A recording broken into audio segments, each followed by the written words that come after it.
Hello friends, welcome back to cinema explainer. ഇന്ന് നമ്മൾ 2026 പുറത്തിറങ്ങിയ കാട്ടാൻ എന്ന ക്രൈം ത്രില്ലർ വെബ് സീരീസിനെ കുറിച്ചിട്ടാണ് നോക്കാൻ പോകുന്നത്. സീരീസിലേക്ക് കടക്കുന്നതിന് മുമ്പ് ചാനൽ ഇതുവരെ സബ്സ്ക്രൈബ് ചെയ്യാതെയാണ് നിങ്ങൾ വീഡിയോ കാണുന്നതെങ്കിൽ ചാനൽ ഒന്ന് സബ്സ്ക്രൈബ് ചെയ്ത് തൊട്ടടുത്തുള്ള ബെല്ലൈക്കൺ ഒന്ന് അമർത്തിയാൽ ഞങ്ങൾ അപ്ലോഡ് ചെയ്യുന്ന പുതിയ വീഡിയോസ് നിങ്ങൾക്കിടയിലേക്ക് ഉടനെ തന്നെ എത്തുന്നതായിരിക്കും. സോ നമുക്ക് ഒട്ടും സമയം കളയാതെ തന്നെ സീരീസിലേക്ക് കടക്കാം. സീരീസിന്റെ തുടക്കത്തിൽ തന്നെ മനോഹരമായ ഒരു ഗ്രാമമാണ് കാണിക്കുന്നത്. ഈ ഗ്രാമത്തിലുള്ള ഒരു പോലീസുകാരന്റെ പേര് കാളൈ എന്നാണ്. ഇപ്പോൾ കാളൈ തന്റെ ജോലിക്കായി റെഡി ആയിക്കൊണ്ടിരിക്കുകയാണ്. അപ്പോൾ അദ്ദേഹത്തിന്റെ ഭാര്യ കണ്ണാടിയിലൂടെ ഇദ്ദേഹത്തെ വളരെ അഭിമാനത്തോടെ നോക്കിക്കൊണ്ടിരിക്കുകയാണ്. തന്റെ ഭർത്താവ് പോലീസാണെന്ന രീതിയിൽ അഭിമാനത്തോടെയാണ് അവർ നോക്കുന്നത്. അവരുടെ പേര് ലളിത എന്നാണ്. ഇപ്പോൾ കാളൈ ഭാര്യയുടെ കൂടെ റൊമാൻസ് ചെയ്യാമെന്ന് കരുതുകയാണ്. എനിക്ക് പാചകം ചെയ്യണം, വീട് എന്നൊക്കെ പറഞ്ഞ ഒരു വേഗത്തിൽ അവിടെ നിന്ന് പോകുന്നു. ഇവർക്ക് രണ്ടുപേർക്കും അടുത്തിടെയാണ് കല്യാണം കഴിഞ്ഞത്. അതുകൊണ്ട് ഭയങ്കര റൊമാൻസ് ഒക്കെയാണ് നടക്കുന്നത്. ഇപ്പോൾ ഇദ്ദേഹത്തിന്റെ അമ്മയെ കാണിക്കുന്നു. അമ്മ ഒരുപാട് ആടും മാടും ഒക്കെ വളർത്തുന്നുണ്ട്. അത് നോക്കി നടത്തുന്ന ജോലിയാണ് അവർ ചെയ്യുന്നത്. ഇവർക്ക് അസിസ്റ്റന്റ് ആയിട്ട് കറുപ്പ് എന്ന പേരുള്ള പയ്യനെയും നിർത്തിയിട്ടുണ്ട്. അവൻ ചെറിയ ചെറിയ സഹായങ്ങളൊക്കെ ഇവർക്ക് ചെയ്തു കൊടുക്കുന്നുണ്ട്. ഇപ്പോൾ ലളിത ഭർത്താവിനെ യാത്രയാക്കാൻ വാതിൽക്കൽ വരികയാണ്. ഇന്ന് വേഗത്തിൽ ജോലി കഴിഞ്ഞ് വരണം എന്നൊക്കെയുള്ള രീതിയിൽ അവർ പറയുന്നുണ്ട്. വാതിൽക്കൽ വെച്ച് ഇവർ രണ്ടുപേരും റൊമാൻസ് ചെയ്യുന്നത് കാണുന്ന കാളയുടെ അമ്മ അത് കണ്ട് പിറുപിറുക്കുകയാണ്. വാതിൽക്കൽ വെച്ചാണ് റൊമാൻസ് ചെയ്യുന്നത് എന്ന രീതിയിലൊക്കെ അവർ പിറുപിറുക്കുന്നു. അതിന് അസിസ്റ്റന്റ് കറുപ്പ് എന്ന പയ്യൻ, നിങ്ങളല്ലേ നോക്കി കല്യാണം കഴിപ്പിച്ചത്, ഇപ്പൊ നിങ്ങൾ തന്നെ ഇങ്ങനെ പറഞ്ഞാൽ എങ്ങനെ ശരിയാവും എന്ന് ചോദിക്കുകയാണ്. എടാ, അവർ സന്തോഷമായിരിക്കട്ടെ, എനിക്കും സന്തോഷം തന്നെയാണ്. പക്ഷെ വാതിൽക്കൽ വെച്ചുള്ള റൊമാൻസ് ഒക്കെ ആവശ്യമുണ്ടോ എന്ന രീതിയിൽ ആ അമ്മൂമ്മ ചോദിക്കുകയാണ്. ഈ കറുപ്പ് എന്ന പയ്യൻ കുറെ നാളായി ഇവർക്കൊപ്പം സഹായിയായി നിൽക്കുകയാണ്. എനിക്കൊരു ഗർഭിണിയായ ആടിനെ തന്നാൽ അത് വെച്ച് ഞാൻ ജീവിച്ചോളാം എന്ന രീതിയിലൊക്കെ ഇവൻ അവരോട് ചോദിക്കുന്നുണ്ട്. ഗർഭിണിയായ ആടിനെയൊക്കെ നിനക്ക് വളർത്താൻ കഴിയോ? നീ ഇതുവരെ പ്രാക്ടീസ് ഒന്നും ചെയ്തിട്ടില്ലല്ലോ, നന്നായി പ്രാക്ടീസ് ചെയ്യ്, അതിനുശേഷം തരാം എന്നവർ പറയാണ്. വേറെ വഴിയില്ലാതെ കറുപ്പ് എന്ന ആ പയ്യനും ശരിയെന്ന് സമ്മതിക്കുകയാണ്. കാളെ സ്റ്റേഷനിലെത്തുമ്പോൾ സ്റ്റേഷനിലുള്ള എല്ലാവരും പേടിച്ച് മേശപ്പുറത്ത് കയറി നിൽക്കുന്നതാണ് കാണുന്നത്. എന്താണെന്ന് നോക്കുമ്പോൾ പാമ്പ് കയറിയിട്ടുണ്ട്. കാടിനോട് ചേർന്ന് സ്റ്റേഷൻ ഉള്ളതുകൊണ്ടായിരിക്കും ഇടയ്ക്കിടെ പാമ്പ് കയറുന്നത് എന്ന് പറഞ്ഞ് എല്ലാവരും അവിടെ പരാതിപ്പെടുന്നുണ്ട്. ഇപ്പോൾ ആളുകളെയൊക്കെ വരുത്തി പാമ്പിനെയൊക്കെ പിടിക്കുകയാണ്. ഈ സ്റ്റേഷൻ തന്നെ വേണ്ടെന്നൊരു തീരുമാനം എടുക്കാൻ സർക്കാർ തയ്യാറെടുക്കുകയാണ്.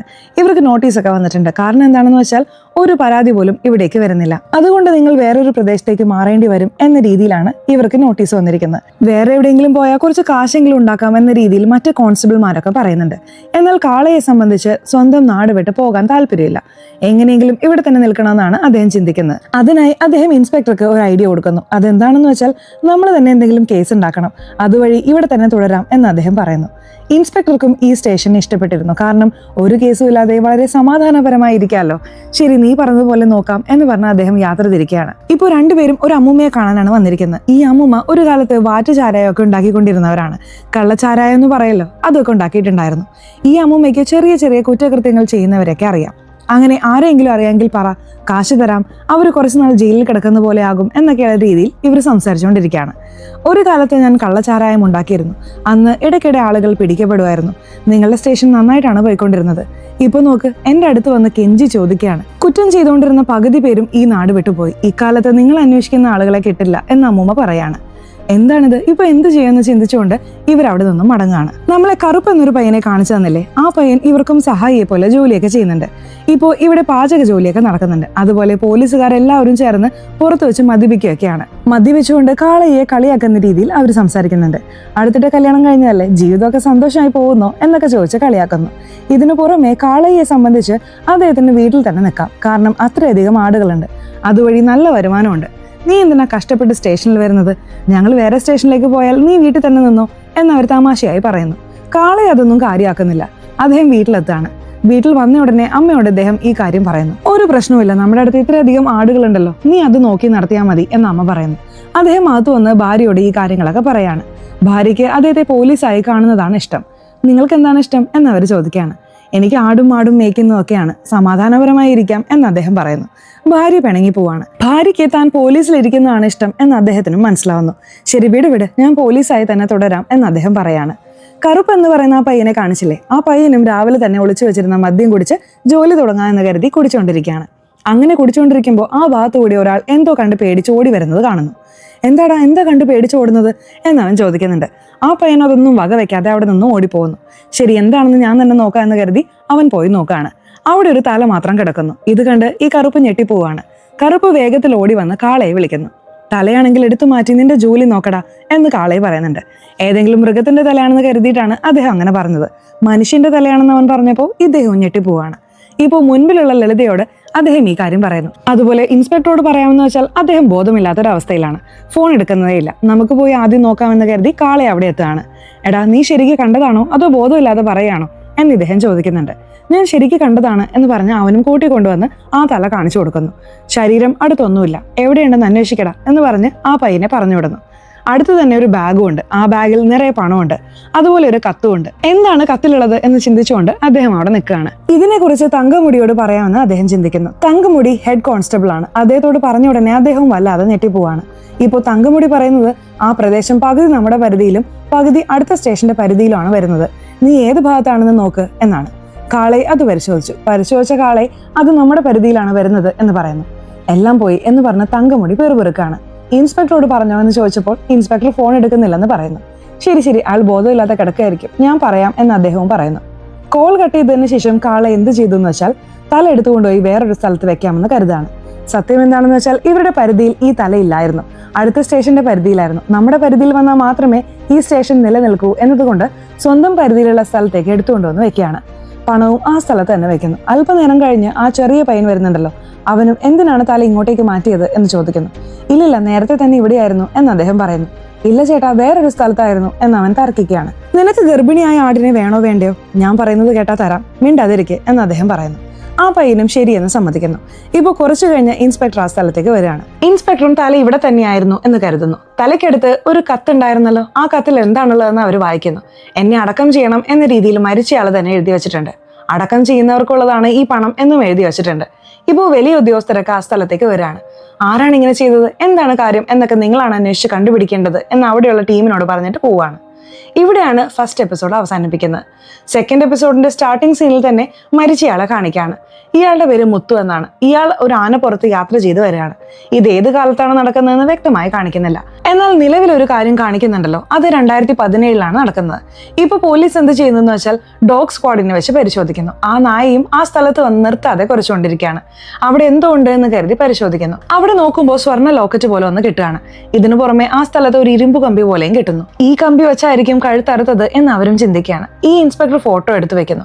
അതുപോലെ അതെല്ലാം കളക്ട് ചെയ്ത് വെക്കുകയും ചെയ്യാണ്. ഇപ്പൊ കറുപ്പ് എന്ന് പറയുന്ന ആ പയ്യൻ ഒരു പെട്ടിയുമായി വന്നിട്ടുണ്ട്. എടാ, തല വെക്കാൻ പെട്ടി കൊണ്ടുവരാൻ പറഞ്ഞാൽ നീ മധുര പലഹാരം വെക്കുന്ന പെട്ടിയാണോ കൊണ്ടുവന്നിരിക്കുന്നത് എന്ന് അവർ ചോദിക്കുകയാണ്. ഇതാണ് കിട്ടിയത് എന്ന് അവൻ പറയുന്നു. ശരി, വെക്കുക എന്ന രീതിയിൽ പോലീസുകാർക്കിടയിൽ പരസ്പരം സംസാരിക്കുകയാണ്.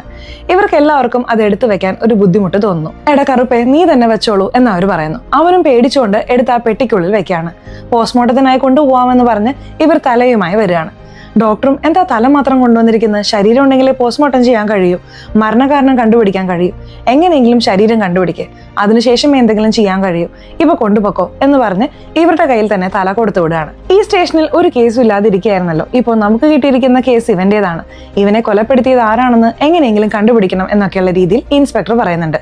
ഇവിടെ നിന്ന് പോകാൻ കഴിയുന്നില്ലല്ലോ എന്ന് തങ്കമുടിയും സങ്കടപ്പെടുകയാണ്. വിഷമിക്കേണ്ട മുത്തു, നിന്നെ കൊലപ്പെടുത്തിയത് ആരാണെന്ന് വേഗത്തിൽ ഞാൻ കണ്ടുപിടിക്കും എന്ന് അദ്ദേഹവും പറയാണ്. ഇപ്പോൾ അതുപോലെ കട്ട് ചെയ്ത് നമ്മുടെ കാളയുടെ അമ്മയെ കാണിക്കുന്നു. അവര് മാട് വളർത്താം എന്ന് കരുതി മാടുകളെയൊക്കെ പിടിച്ചുകൊണ്ടുവരുന്നു. ഇത് ശ്രദ്ധിക്കുന്ന ലളിത ടെൻഷൻ ആവാണ്. കാരണം ഇവരെ കൊണ്ട് വൃത്തിയാക്കാൻ പറഞ്ഞാൽ എന്ത് ചെയ്യുമെന്ന് കരുതിയിട്ടാണ് ദേഷ്യപ്പെടുന്നത്. ഈ അമ്മ എന്ത് ചെയ്തു നോക്ക്, ഉള്ളത് പോരാത്തതിന് മാടിനെ വേറെ പിടിച്ചുകൊണ്ട് വന്നിരിക്കുന്നു എന്ന് ഭർത്താവിനോട് കുറ്റം പറയുന്നു. ഇപ്പോൾ ഇദ്ദേഹം അമ്മയോട് സംസാരിക്കാൻ വരികയാണ്. എന്തിനാണ് അമ്മ ഇതൊക്കെ പിടിച്ചുകൊണ്ട് വരുന്നത്? നിങ്ങൾ ജോലി ചെയ്യുന്നത് പോരാഞ്ഞിട്ട് എന്റെ ഭാര്യയെ കൊണ്ടും ജോലി ചെയ്യിപ്പിക്കാം എന്ന് കരുതാണോ? അതൊന്നും നടക്കില്ല അമ്മേ എന്ന് അദ്ദേഹം പറയുന്നു. ഭാര്യയെ അത്രയധികം സപ്പോർട്ട് ചെയ്യണ്ട, ഞാൻ തന്നെ എല്ലാ ജോലിയും ചെയ്തോളാം, ഞാൻ മാടിനെ വാങ്ങാൻ തന്നെയാണ് പോകുന്നത് എന്ന് പറഞ്ഞ് അവരും വാങ്ങുന്നുണ്ട്. ഇതിൽ ഭാര്യ ഭർത്താവിനോട് ഭയങ്കരമായി ദേഷ്യപ്പെടുന്നുണ്ട്. മരിച്ചയാളുടെ പേര് മുത്തു എന്നാണെന്ന് ഇവർക്കറിയാം. കാരണം അയാൾ കത്തിൽ തന്നെ അത് മെൻഷൻ ചെയ്തിട്ടുണ്ടായിരുന്നു. ഈ മുത്തു ആരാണെന്ന് മാത്രമാണ് ഇവർക്ക് അറിയാത്തത്. അടുത്തുള്ള എല്ലാ ഗ്രാമങ്ങളിലും ഇവർ അന്വേഷണം നടത്തിക്കൊണ്ടിരിക്കുകയാണ്. ഒരു ചായക്കടയിൽ ഇവർ അന്വേഷിക്കാനായി വന്നിരുന്നു. അവിടെയും എല്ലാവർക്കും അറിയില്ല എന്ന് പറയുന്നു. എന്നാൽ ഒരാൾ മാത്രം വളരെ നേരം ആ ഫോട്ടോ നോക്കിയിരിക്കുന്നു. അതിനുശേഷം അറിയില്ല എന്ന് പറയുന്നു. ഇയാൾ ഇങ്ങനെ പറയുന്നത് ഇൻസ്പെക്ടർ ശ്രദ്ധിക്കുകയാണ്. തീർച്ചയായിട്ടും ഇയാൾക്കറിയാം, പറ്റിക്കുകയാണെന്ന് ഇൻസ്പെക്ടർ ചിന്തിക്കുകയാണ്. ഇപ്പോൾ ഇൻസ്പെക്ടർ സാവധാനം അയാളുടെ അടുത്ത് പോയി സംസാരിക്കുന്നു. തീർച്ചയായിട്ടും ഫോട്ടോയിലുള്ള ആളെ നിങ്ങൾക്കറിയാം, നിങ്ങൾ മറച്ചു വെക്കുകയാണ്. അയാളെ കുറിച്ച് എന്തെങ്കിലും അറിയാമെങ്കിൽ പറയൂ. അയാൾ ആരാണെന്നതിനെ കുറിച്ച് പൂർണ്ണമായി അറിഞ്ഞാലേ അയാളെ ആരാണ് കൊലപ്പെടുത്തിയത് എന്ന് ഞങ്ങൾക്ക് കണ്ടുപിടിക്കാൻ കഴിയൂ.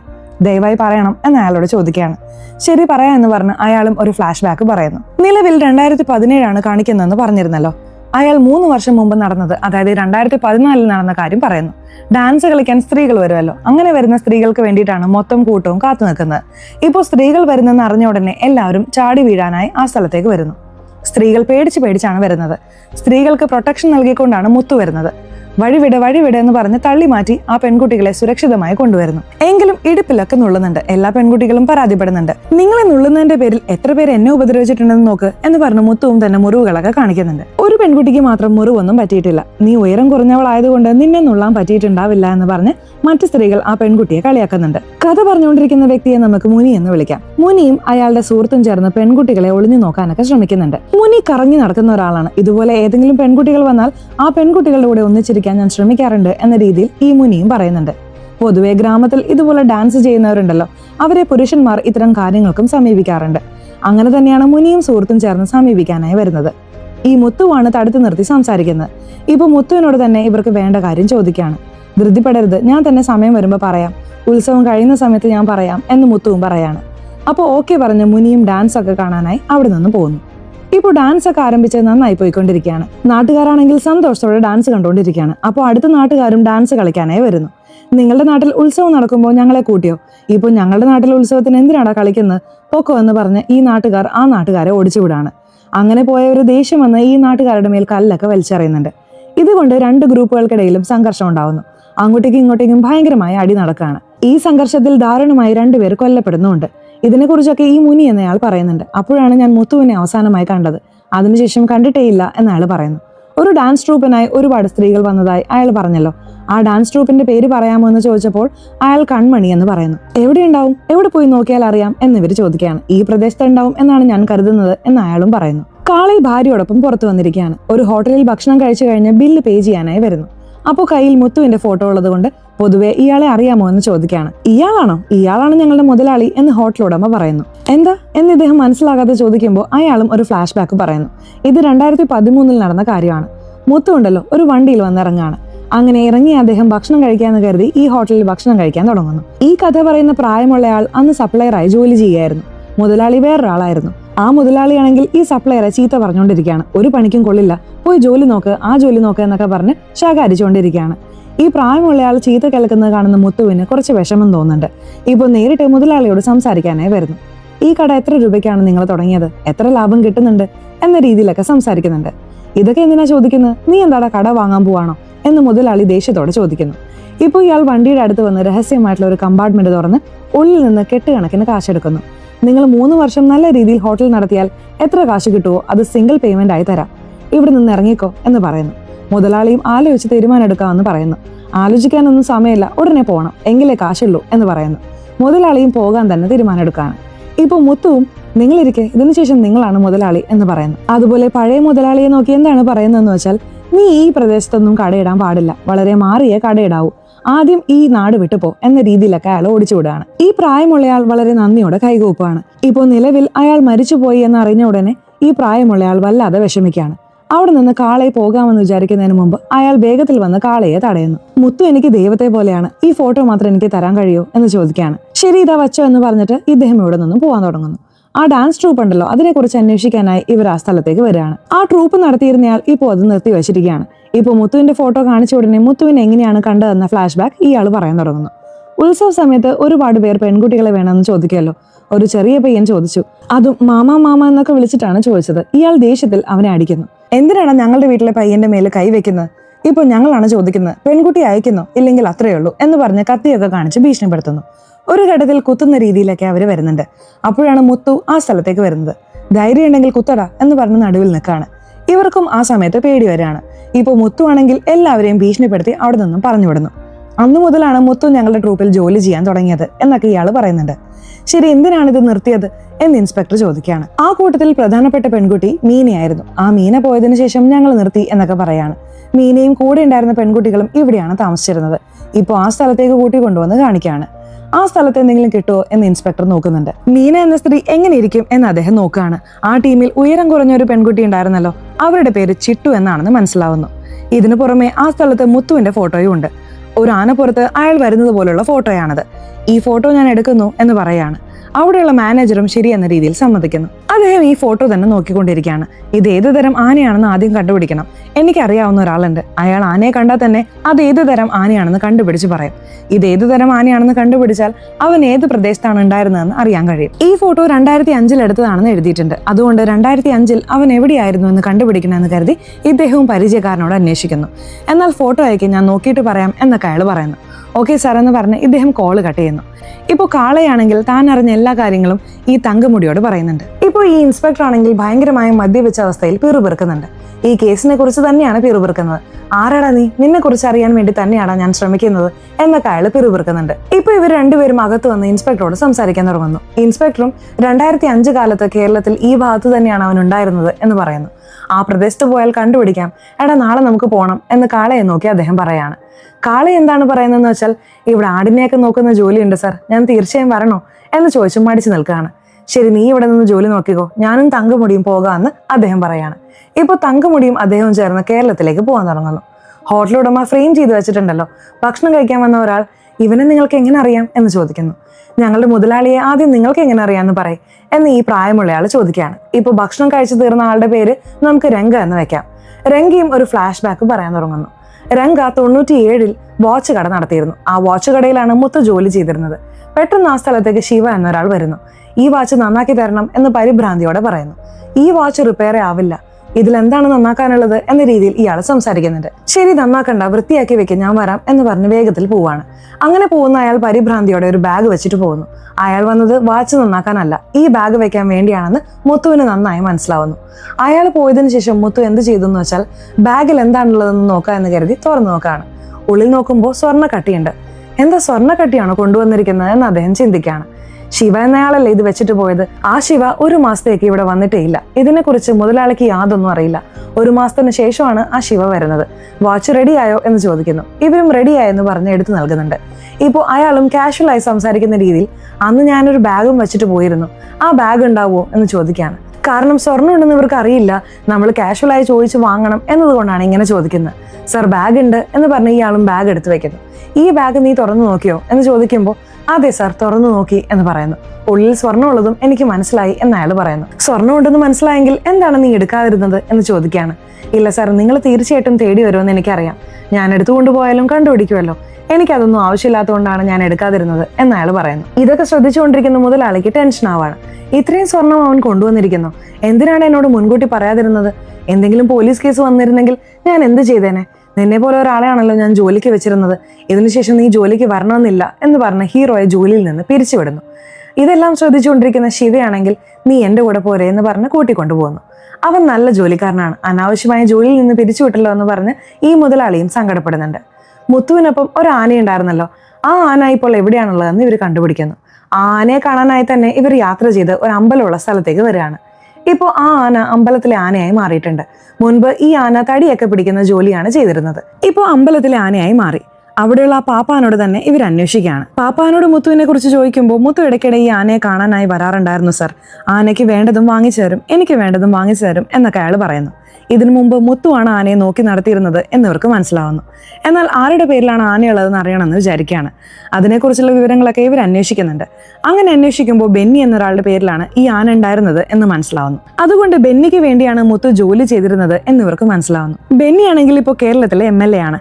ഇവിടെയുള്ള പോലീസ് സ്റ്റേഷനുമായി ടൈപ്പ് ചെയ്താലേ വേഗത്തിൽ ഇവർക്ക് കണ്ടുപിടിക്കാൻ കഴിയും. അതുകൊണ്ട് ഇവിടെയുള്ള സ്റ്റേഷനിലെ ഇൻസ്പെക്ടറെ കാണാനായി വരികയാണ്. ഇൻസ്പെക്ടറോട് അയാളുടെ തല മാത്രം കിട്ടിയതിനെ കുറിച്ചൊക്കെ വിശദമായി പറയാണ്. അങ്ങനെ ഇവിടെ അന്വേഷിക്കുന്ന വഴി വേറൊരു വിവരം ഇവർക്ക് മനസ്സിലാവുന്നു. ആ മുത്തു ഉണ്ടല്ലോ, ഒരു NGOയിലും ജോലി ചെയ്തിട്ടുള്ളതായി ഇവർക്ക് അറിയാൻ കഴിയുന്നു. നിങ്ങളുടെ സഹായത്തിനായി ഒരു തമിഴനെ ഞാൻ അയക്കാം, അയാളോട് എന്താണെങ്കിലും ചോദിച്ചോളൂ എന്ന് ഇൻസ്പെക്ടർ പറയുന്നു. തമിഴനും ഇവർക്ക് വേണ്ട ഒരുപാട് വിവരങ്ങളൊക്കെ പറഞ്ഞു കൊടുക്കുന്നുണ്ട്. ഇവരും ആ NGO കാണണമെന്ന് ചിന്തിക്കുകയാണ്. അതിനു മുമ്പ് ഹോട്ടലിൽ നിൽക്കാമെന്ന് കരുതി ഒരു ഹോട്ടലിൽ റൂം എടുത്ത് നിൽക്കാൻ തുടങ്ങുന്നു. കാളയുടെ അമ്മ ഒറ്റയ്ക്ക് തന്നെ ചാണകമൊക്കെ കോരിയെടുക്കുകയാണ്. ഈ കറുപ്പ് വന്നിട്ട് നിങ്ങളുടെ മരുമകളെ സഹായത്തിനായി വിളിച്ചൂടെ എന്ന് കാഷ്വലായി ചോദിക്കുന്നു. അവളെ വിളിച്ചാൽ അവൾ എനിക്ക് ചോറിൽ വിഷം വെക്കും എന്ന് ഈ അമ്മൂമ്മ പെറുപെറുക്കാണ്. അപ്പോഴാണ് അവർ ചായയും കൊണ്ടുവരുന്നത്. ഈ അമ്മൂമ്മ പറഞ്ഞതൊക്കെയും കേൾക്കുന്നുണ്ട്. അത് ഈ പയ്യൻ ശ്രദ്ധിക്കുന്നുണ്ട്. എന്നാൽ അമ്മൂമ്മയോട് പറയാൻ കഴിയുന്നില്ല. അമ്മൂമ്മ തന്നെ കണ്ട് വല്ലാതെ ഞെട്ടുകയാണ്. ഇപ്പോൾ ലളിതയും ദേഷ്യത്തിൽ എന്ത് ചെയ്തു എന്ന് വെച്ചാൽ ചായ പെട്ടെന്ന് വെച്ചിട്ട് അവിടെ നിന്ന് പോകുന്നു. എടാ, അവള് വരുന്നു എന്ന് പറഞ്ഞൂടെ എന്ന് ഈ പയ്യനെ നോക്കി അവർ ചോദിക്കുകയാണ്. ഞാൻ പറയുന്നതിന് മുമ്പ് നിങ്ങളെല്ലാം പറഞ്ഞു തീർത്തല്ലോ എന്ന് ഈ പയ്യൻ പറയാണ്. രാത്രി ഭർത്താവ് വീട്ടിൽ വരുമ്പോൾ ലളിത ദേഷ്യത്തിൽ സംസാരിക്കുന്നുണ്ട്. നിങ്ങളുടെ കുടുംബത്തിലുള്ളവരെ പോലെ ഞങ്ങൾ ചോറിലൊന്നും വിഷം വെക്കില്ല എന്ന് പറയുന്നു. എന്ത് ഞങ്ങളുടെ കുടുംബം ചോറിൽ വിഷം വെച്ചു വന്നോ? എന്താടി പറയുന്നത് എന്ന് മനസ്സിലാകാതെ അദ്ദേഹം ചോദിക്കുകയാണ്. നിങ്ങളുടെ ചിറ്റപ്പനെ പിടിക്കാത്ത ഒരുപാട് പേര് ചേർന്ന് ചോറിൽ കുറച്ച് വിഷം വെച്ച് കൊന്നില്ലേ? ആ കഥ എനിക്ക് അറിയാമെന്ന് അവർ പറയുന്നു. ഇതിനെക്കുറിച്ചൊക്കെ നിനക്ക് എങ്ങനെ അറിയാം എന്ന് ഇദ്ദേഹം ചോദിക്കുകയാണ്. കല്യാണം കഴിഞ്ഞ് ഈ വീട്ടിൽ വന്ന പുതുമയിൽ നിങ്ങളുടെ അമ്മ തന്നെയാണ് ഈ കാര്യം പറഞ്ഞത്. ഇപ്പോഴെന്താന്ന് വെച്ചാൽ ഞാൻ ചോറിൽ വിഷം വെക്കുമെന്ന് പറയാണ്. എന്നെ കണ്ടാൽ വിഷം വെക്കുന്ന പോലെയാണ് ഇരിക്കുന്നത് എന്നിവർ ദേഷ്യപ്പെടുകയാണ്. ശരി വിട് എന്ന രീതിയിൽ ഇദ്ദേഹം സമാധാനിപ്പിക്കുന്നുണ്ട്. ഇപ്പോഴും മുത്തുവിന്റെ ഫോട്ടോ കാണിച്ച് അടുത്ത പ്രദേശങ്ങളിൽ അന്വേഷണം നടത്തിക്കൊണ്ടിരിക്കുകയാണ്. അങ്ങനെ ഒരു സ്ത്രീയോട് അന്വേഷിക്കുമ്പോൾ ഇയാളെ എനിക്ക് നന്നായിട്ട് അറിയാം, അവൻ വളരെ വ്യത്യസ്തനായിട്ടുള്ള ഒരാളാണ് എന്ന് പറഞ്ഞ ഒരു ഫ്ലാഷ് ബാക്ക് പറയാൻ തുടങ്ങുന്നു. ഇപ്പോഴാണ് 2012 നടക്കുന്ന ഒരു കാര്യം നമ്മളെ കാണിക്കുന്നത്. ഇദ്ദേഹം ഒരുപാട് സാധനങ്ങളൊക്കെ എടുത്ത് ഇവരുടെ ഗ്രാമത്തിലേക്ക് വരുന്നു. വന്നിട്ട് എന്താണ് പറയുന്നതെന്ന് വെച്ചാൽ, ഞാൻ ആട്ടിൻ കാഷ്ടം വാങ്ങാനാണ് വന്നിരിക്കുന്നത്. ആട്ടിൻ കാഷ്ടം ഉള്ളവർ അത് നൽകിയിട്ട് അതിന് പകരം സാധനങ്ങൾ വാങ്ങിക്കോളൂ. ഒരു ചാക്ക് കാഷ്ടം ഉണ്ടെങ്കിൽ നിങ്ങൾക്ക് ഒരുപാട് സാധനങ്ങളൊക്കെ തരാം. പുരുഷന്മാർക്കാണെങ്കിൽ മദ്യം കൂടി തരാമെന്ന് അദ്ദേഹം പറയുന്നു. ഇപ്പോൾ എല്ലാവരും അടുത്ത് വന്ന് ചോദ്യത്തിന് മേൽ ചോദ്യങ്ങൾ ചോദിക്കുകയാണ്. ആട്ടിൻ കാഷ്ടം വെച്ച് നീ എന്ത് ചെയ്യാനാ എന്നൊക്കെ ചോദിക്കുകയാണ്. അദ്ദേഹം എന്താണ് പറയുന്നതെന്ന് വെച്ചാൽ, വലിയ വലിയ പണക്കാർ വളം പോലെ ഇടുന്നുണ്ട്. ഇതൊക്കെ ഇട്ടാൽ ചെടി നന്നായി വളരുമല്ലോ, അതുകൊണ്ടാണ് കളക്ട് ചെയ്യുന്നത്. നിങ്ങൾ പോയി കൊണ്ടുപോവാ എന്ന് അദ്ദേഹം പറയാണ്. ആഹാ അത്രേ ഉള്ളൂ, ഞങ്ങളുടെ വീട്ടിൽ നിറയെ കിടപ്പുണ്ട് എന്ന് പറഞ്ഞ് ഇവരും വീട്ടിലുള്ളതൊക്കെ കോരിക്കൊണ്ടുവരുന്നുണ്ട്. ആ സാധനം ഈ സാധനം എന്ന് പറഞ്ഞ് മത്സരിച്ച് സാധനങ്ങളൊക്കെ വാങ്ങുന്നുണ്ട്. അദ്ദേഹം കൊണ്ടുവന്ന സാധനങ്ങളെല്ലാം കൊടുത്തു തീർക്കുന്നു.